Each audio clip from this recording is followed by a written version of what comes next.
Okay, guys, now let's get to Kofi Annan. He was 80 years old. He passed away a couple days ago. He served as Secretary General for 2 terms in the late 90s through, I believe, 2005. He was a lifelong UN man, and we're going to just play 2 clips of him at different points in his career. We'll start with an acknowledgement, and this is after the invasion of Iraq. And let's be really clear, right? This guy was the consummate diplomat. The Bush administration and neocons in this country did everything to destroy him for attempting to negotiate a settlement to the Iraq war that wasn't war. And of course, obviously, the governments of the United States, the UK, Spain, and Australia had a preset agenda for an invasion, which is why they lied and distorted intelligence. Remember, Australia is part of the West. Australia, wink, wink. right. Definitely. Well, you'll definitely see that Australia is part of the West in this clip. This is a clip of Kofi Annan acknowledging the legality of the war, which was quite significant at this time in his role as Secretary General. And then John Howard, a lot of people haven't heard of, and you'll be depressed to be reminded of him, just this disgusting Australian toady of the Bush war apparatus. Now the UN Secretary General has made his strongest statement yet, denouncing the war. It's not in conformity with the UN Charter from our point of view, and from the Charter point of view, it was illegal. Annan's criticism was dismissed today by Australian Prime Minister John Howard, one of President Bush's strongest allies. That view of his is at variance with the legal advice that we received, and also I understand the legal advice that was received by the British and United States government. Now, let's not fetishize law of any kind here, but literally the invasion was at variance with international law because it was not endorsed by the UN Security Council, and it was a war of choice, not a war of self-defense. Also in the UK, there was advice, and deeply conflicting advice, about the legality of the war. In the United States, obviously nobody in the Bush administration cared about it. In fact, they wanted it explicitly and specifically to break international law as a register of their contempt for the United Nations and the international system. It was baked into the cake, along with the lies about and distortions about intelligence, as well as the efforts to destroy Kofi Annan. This is a clip from 2010 of Annan basically in his post role as UN Secretary General. He would go on as a freelance envoy. He negotiated deals in Kenya. He attempted to solve the beginning of the atrocities in Syria in 2012. And he also worked on human rights and agricultural issues in Africa. Here he is on Al Jazeera in 2010. He's getting questions about bioprospecting, the practice of some Asian emergent economies of buying land in Africa in anticipation of their own food shortages. This is just an interesting clip of Kofi Annan talking about an important emerging topic.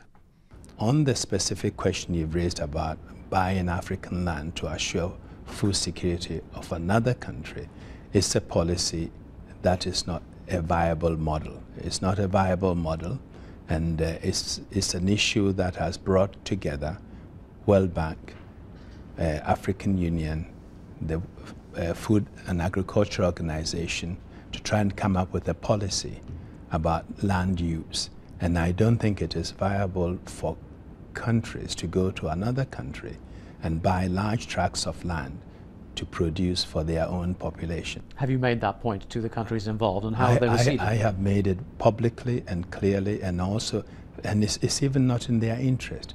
Let's suppose you have a poor country with starving population, and a large tract of fertile land is sold to an outsider who produces for export for their own market whilst they starve. How long do you think that model is going to last? And how long will the government that allows that sort of arrangement to remain in power? We only need to look at what happened in Madagascar to understand the dangers in this. Part of the reason the previous government was overthrown was a large sale of land to Korea. So Kofi Annan, of course, also had significant failures in Rwanda and Bosnia, partially things that he couldn't be fully responsible for because of actions by the Clinton administration and others. He was known for his success with putting the Millennium Development Goals on the table, and he did direct some significant resources to the developing world. And I think it's fair to remember him in both his successes and his failures as a diplomat, and as for being a really distinct feature in the global space. Ban Ki-moon and Secretary Gutierrez did not have the same sort of level of charisma and attention that Annan got in his own understated way. I'm going to quote briefly from James Tribe. Annan came from a line of Ashanti tribal chiefs. He understood in a chiefly way that one could win by allowing the other man to feel he had won, a strategic act of ego suppression, whose merits one could not explain, much less justify to the current president of the United States. At times he seemed to almost have eliminated himself. He had thoughts where other men had feelings. He could listen endlessly to a circle of Darfari women who had been raped by Janjaweed militias, but he could not find the language or the gesture to console them. Yet in his very brevity, his patience felt like a kind of blessing. So, you know, let's reflect on and respect the legacy. It's a legacy that already feels totally out of step with the times, and a legacy that was certainly marred and significantly harmed not only by people like an Omar al-Bashir of Sudan, but also by the George Bushes, Tony Howards, and Tony Blairs of the world that rushed into the invasion of Iraq and undermined his position as UN Secretary General. Now, on a much less mature level, we've also generated a concept of Kofi Annan, which is our way of tapping into, of course, the gaping hole in the Alex Jones market. Because, as we always say now, if you're an Alex Jones person on YouTube, you might run into our show because you're desperately looking for his garbage, and it's no longer online. If you care about protecting speech on online platforms, socialize Google, Apple, and Facebook, and then everybody can have First Amendment rights, and Alex Jones can go fuck himself, which is the editorial line of TMBS. But how did Kofi Annan go, guys? Well, there's a few different avenues you can go down with Kofi Annan. There's one, it's Kofi, so he's a lame resistancer. Right. But there's also the QAnon one. Really? Yeah. It's like, oh, you have an orange face. He's a Cheeto. He is a Cheeto.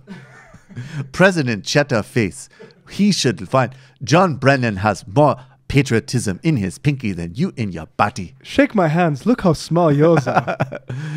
I think there's a problem there. We all know what his hands mean. That means that I like how resistance he would like get as also as totally unsubtle as them. Look at his hands. He has a small penis because he has a small penis face. Go into like homophobic, like, oh, how was it to have Putin fuck your ass? Like, whoa, okay. whoa, that's a little inappropriate. We don't want to actually reinforce the same toxicity. But then you can also go the QAnon, which is maybe more tempting. Which is, I don't know what. Which is that Kofi Annan is Malik Obama. Yeah, and he's secretly actually on the side of white genocide or something. It's just like, this is just the okay sign. Yeah. What did you throw up on Al Jazeera? It just means okay, that our project in Darfur is going well. Robert Mueller works for Donald Trump. They both did shows with Aretha Franklin. She worked for them. And he is going to reveal the whole pedophile ring that is attacking Trump. He just subpoenaed Kathy Griffin. He subpoenaed Kathy Griffin because she was choreographing the whole attack on the Trump administration. Maybe we have to do a poll if we do Kofi Annan. Yeah, I think we need a poll. We need your feedback. Is it Kofi Annan or is it Annan? Kofi Annan. Kofi Annan. What it brings me back to is, remember when Nikki Haley was just like, the African delegates loved Rocket Man, right? She was like, when Trump went to the UN, it was just like Rocket Man, and Kofi and Nikki Haley was just like, you know, I know we're like a den of like inbred racists, but first of all, I'm Indian, and secondly, the fucking Africans loved Rocket Man, and it was just like, who are these random African diplomats that like rushed after like some guy from Ivory Coast just like, I agree with you. Who is this Rocket Man? I don't think he's very good. Oh, yeah, we have that actually. Here's Nikki Haley. Here's Nikki Haley. All right, we need that. I got to admit, I'm pretty tempted with the Kofi because it would be really funny. Like, oh, yeah, go back and suck your boyfriend's Putin's dick. I think that's the You funny are one. not a patriot. Like the overly zealous resistancer that goes into problematic territory all the time. Like, because I think it's perfect because it's like, it's Putin's cock holster. How does his dick taste, you traitor Cheeto? Especially because he's like the guy, like he's known for being like literally the most like consummate, James Child, like the act of ego suppression. Like he could, from Saddam Hussein to George Bush, subordinate his temper and deal with anybody. And the idea that Trump has just turned him into like, oh, really? Maybe you should give him a hand job in Finland. Okay, this is. But use both Hill. your hands. Use both your hands, you traitor Cheeto. Do you think it's appropriate to use a term like Rocket Man to talk about a leader of another country who's got nuclear weapons? Well, I'll tell you, George, it worked. I was talking to a president of an African country yesterday, and he actually cited Rocket Man back to me. So I will tell you that, look, this is a way of, like, you know, getting people to talk about him, but every other international community now is referring to him as Rocket Man. And